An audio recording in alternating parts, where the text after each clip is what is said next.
말씀을 통해 붙드시는 하나님이란 제목으로 함께 은혜를 나누고자 합니다.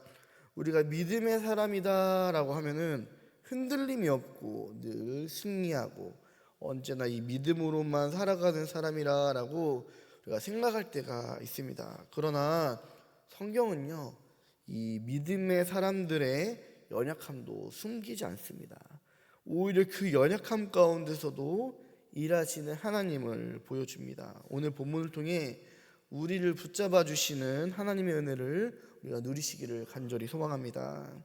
먼저 사람은 똑같은 실수와 죄를 반복하는 연약한 존재임을 우리가 인정해야 합니다.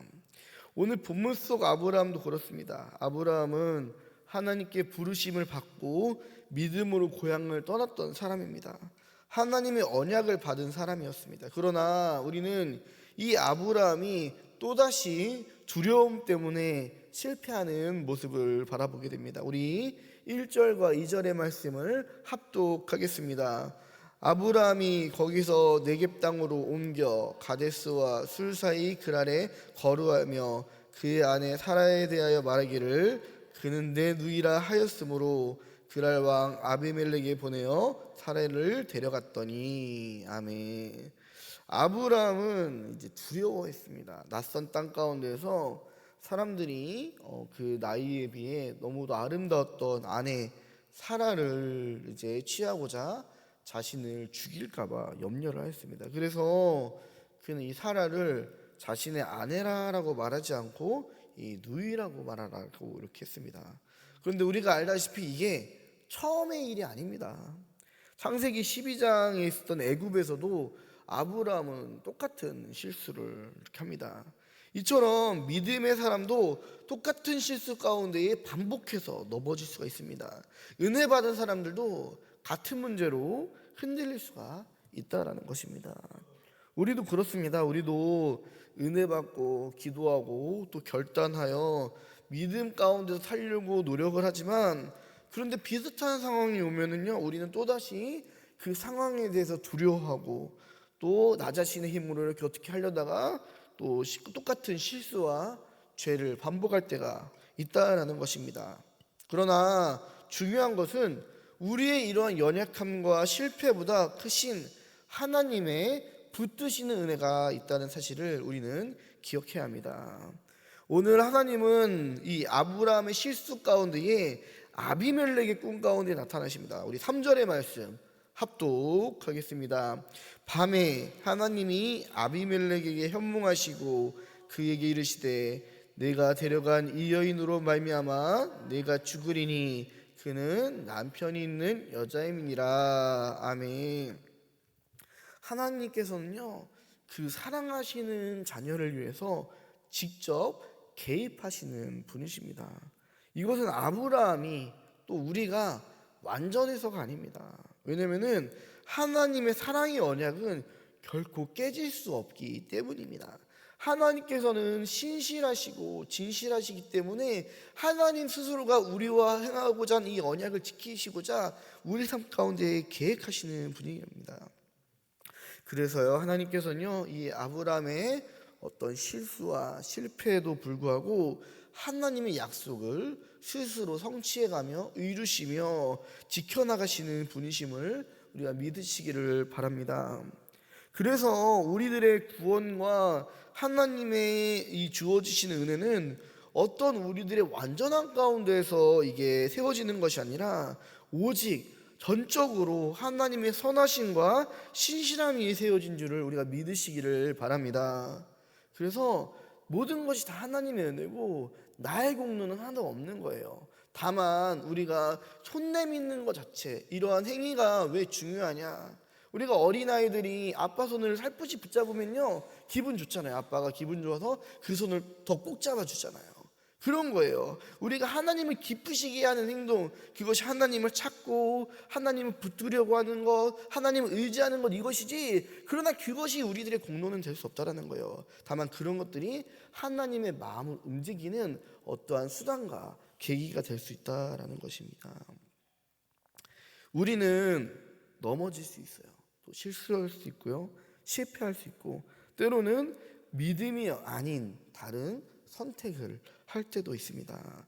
그러나 우리를 붙드시는 하나님은요, 하나님의 이러한 언약 백성, 하나님의 자녀들을 포기하지 않으신 줄을 우리가 믿으시기를 바랍니다. 두 번째로, 하나님은 우리의 실패 속에서도 회복의 길을 여시는 분이세요. 하나님은 아비멜렉에게 이렇게 말씀하십니다. 우리 7절 전반부의 말씀, 우리 PPT를 보면서 함께 합독하겠습니다. 이제 그 사람의 아내를 돌려보내라. 그는 선지자라. 그가 너를 위하여 기도하리니 네가 살려니와. 아멘. 아브라함의 지금 모습이 어떤가요? 하나님을 엄청나게 실망시킨 모습이죠. 실패한 모습이에요. 두려움 가운데 넘어진 모습이에요. 그런데 하나님께서는요, 이 아비멜렉에 나타나서요, 이 죄인이었던 실패한 아브라함을 어떻게 부르시냐? 선지자라고 말을 해요. 이 사람이 너를 위해서 기도할 것이라 라고 말을 해요. 하나님께서는요, 우리의 현재의 모습을 보지 않으시고요, 하나님 안에서 회복될 우리의 모습까지도 내다보시는 분이세요. 사람들은요, 사람의 실패를 보고 실수를 보고 정죄하고 조롱하지만 하나님께서는요, 이러한 사람들을 은혜로 회복시켜 주시는 분이시라는 거예요. 베드로도 예수님을 3번이나 부인했습니다. 베드로는요, 예수님을 찾지 않았어요. 빈 무덤까지만 보고요, 그냥 돌아갔어요. 그런데 정작 이 베드로를 찾아오신 것은요, 예수님이었어요. 예수님께서는요, 자신을 찾아오지 않는 이런 베드로를 직접 찾아오셔서 내 양을 먹이라라고 말씀을 하십니다. 하나님께서는요, 이처럼 실패한 사람을 버리시는 분이 아니시라 다시 회복시키시는 하나님이에요. 이것이 하나님의 본심이에요. 이것이 바로 우리를 붙드시는 하나님의 은혜임을 우리가 간절히 믿으시기를 바랍니다. 그렇기 때문에 우리는 실패했을 때에 하나님을 피하는 것이 아니라 실패할 때에 내가 하나님의 마음을 실망시켰을 때에 그럼에도 불구하고 주님께 나아갈 수 있는 믿음이 있어야 된다는 거예요. 세 번째로, 언약 백성은요, 결국 하나님의 은혜로 살아가는 것입니다.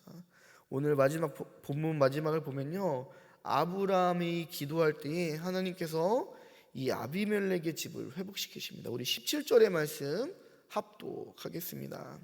아브라함이 하나님께 기도하매 하나님이 아비멜렉과 그의 아내와 여종을 치료하사 출산하게 하셨으니. 아멘. 실패했던 아브라함이 오늘 어때요? 다른 사람을 위해 기도하는 사람, 또 다른 사람들의 문제를 해결할 수 있는 축복의 통로가 됩니다. 이것이 바로 하나님의 은혜예요. 우리가 낙심하고 우리가 실패하고 넘어져서 하나님 이런 나를 이제 버리시겠지, 아니에요. 하나님께서는요, 우리를 찾아와 회복시키시고요, 우리를 다시 하나님의 영광을 드러내는, 하나님의 사랑의 은혜를 나타내는 축복의 통로, 은혜의 통로로 삼아주시는 분이심을 우리가 믿으시기를 바랍니다. 하나님께서는요, 실패한 자를 회복시키시고 다시 하나님의 축복의 통로로 사용하여 주십니다. 혹시 우리들에게 넘어지고 낙심한 부분이 있을까요?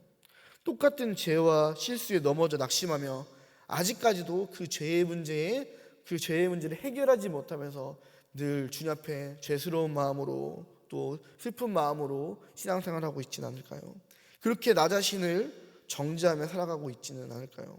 그럴 때에 우리는요, 우리를 붙드시는 하나님의 은혜를 바라보기를 간절히 소망합니다.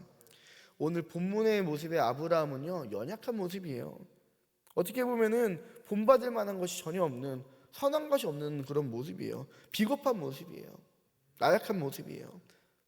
나와 함께하여 주시는 하나님을 신뢰하지 못해서 내가 생각하기에 좋을 것 같은 나의 생각과 방법으로 살아가려고 했습니다. 또 그 방법이 예전에 한번 실패했음에도 불구하고 또 그 방법을 찾아가는 어리석은 모습이 바로 아브라함이에요.